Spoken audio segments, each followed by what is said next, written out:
Hello and welcome to another episode of Kids Bakes and Cakes. Today we are going to work on one of my favorite recipes, and it's a homemade chocolate cake. Most of the time a homemade chocolate cake is just as easy as a store-bought mix, and it seems to taste a little better. So whenever I make cake, I try to use a homemade cake, but many of times I have used a box mix as well. And most of the ingredients that you need for this chocolate cake, you will already have at home. So it makes a perfect way to just make something a little extra special. So what we're going to start with today is we are going to just go ahead and use our mixer and pour most of our ingredients directly into that to make it nice and easy. So we're going to start with 3 cups of cake flour. I prefer to use cake flour when making cakes. I just like the texture that it gives a little bit better than regular all-purpose flour, but all-purpose flour is all-purpose, so you can use that as well. So you're going to put that in there. And then we are going to go ahead and add 3 cups of granulated sugar. Just dump that right in. And then we are going to add 1.5 cups of unsweetened cocoa powder. I went ahead and used milk chocolate for this. You can use the dark chocolate, you can use Dutch cocoa, you can use basically any kind of cocoa that you prefer. This one I'm just using the Hershey's regular unsweetened cocoa powder. So dump that in. And you can tell the bowl's already getting quite full. Next we are going to add 1 tablespoon of baking soda, 1.5 teaspoon of baking powder, and 1 teaspoon of salt. So we're going to go ahead and add those in now. Okay. We're just going to give this a quick stir just to kind of mix the ingredients, make sure they're well combined.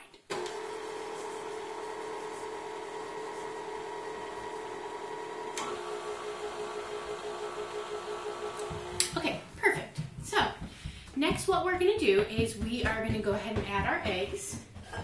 And I like for my eggs to be room temperature when using them. And my bowl doesn't give me a whole lot of room, so that's why I'm using both hands to crack my eggs. I've been practicing with my one-handed technique, and maybe at some point we will be able to show you that, to walk you through that. So we're adding our eggs, and next we need 1.5 cups of buttermilk. Now, I generally don't keep buttermilk in the house because we don't use it a whole lot. So what I generally do is I measure 1.5 tablespoons of vinegar, put that in my cup, and then fill the rest of the cup to the 1.5 cups mark. Let it sit for 5 minutes, and it will give you a substance that's very similar to buttermilk. So we're going to slowly pour that in, and we're going to go ahead and speed it up a little bit.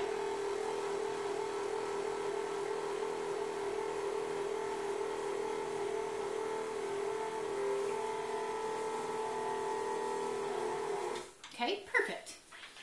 Next what we're going to add is we are going to add 1 cup of coffee, of brewed coffee. We'll pour that in. And the stronger coffee that you add, like if it's more of a rich flavor, you'll get more of a rich flavor. And it doesn't end up tasting like coffee, it just brings out more of the chocolate flavor in there. So we're going to go ahead and mix that in a little bit.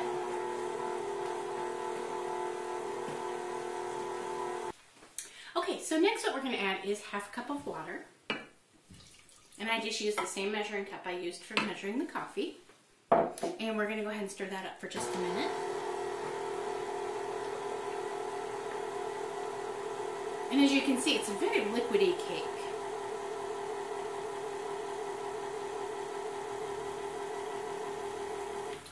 Okay, next what we're going to do is we're going to add 1/2 cup of melted butter.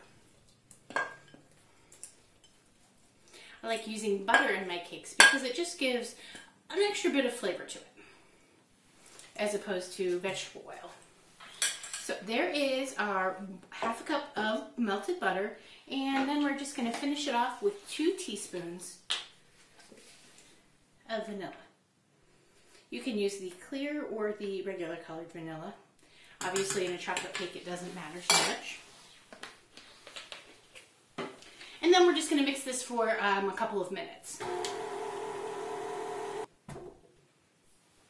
Okay, so we are back. We have our cake mixed and ready to go. So as we let the extra batter drip off that, I'm going to get my pans ready. What I'm using today are 8-inch rounds, and I love these pans. My grandmother gave them to me, and I love them because they're 2 pieces. You have the ring, and then you have the plate that goes inside of it. And then when you're ready, when it's all baked, you just pop out the bottom and it pushes the cake right out. So, works really, really well. I really like those. So, what I'm going to do is I'm going to go ahead and get those prepared. And I'm going to use my butter wrapper left over from my butter. I'm going to wipe it in my bowl that had my melted butter in it. Get it all nice and saturated. And then I'm just going to rub it on my pan.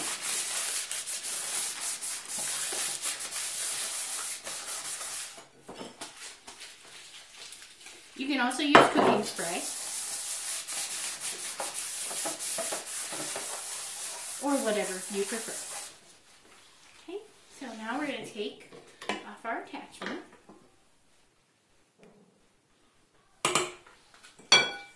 And then we want to spread it as evenly as possible between the 2 cake pans. You can also make it in a 13x9.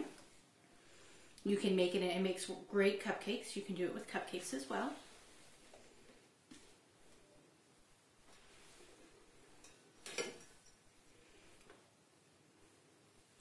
And we're going to stop about right there. I have a little bit of extra batter left over, but I don't want to overflow my pans. So we're going to stop right there.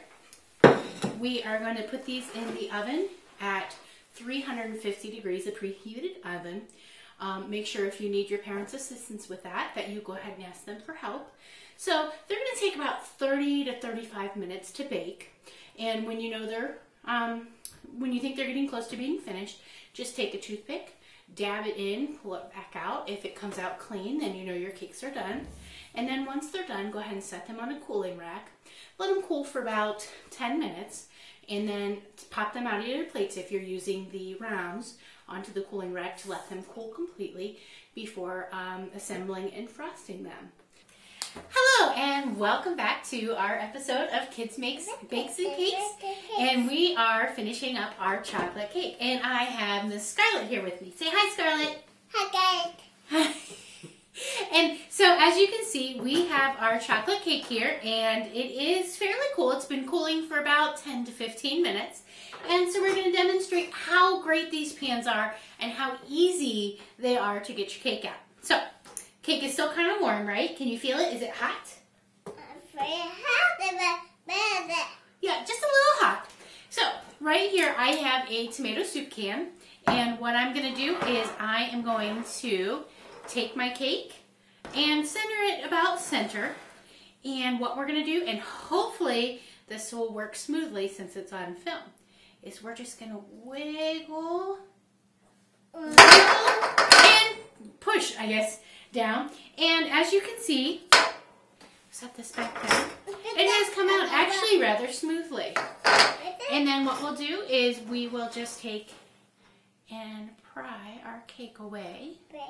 Or you can use a spatula to do it as well.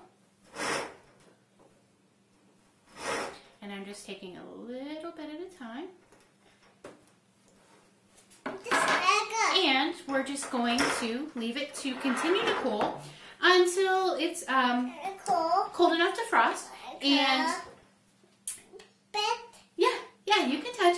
And then so that's right. Did you catch all that? So remember, you can click on our link to get our chocolate frosting recipe. And now we're going to enjoy it, right? Oh. So can you tell everybody bye? Bye. Say thank you for watching.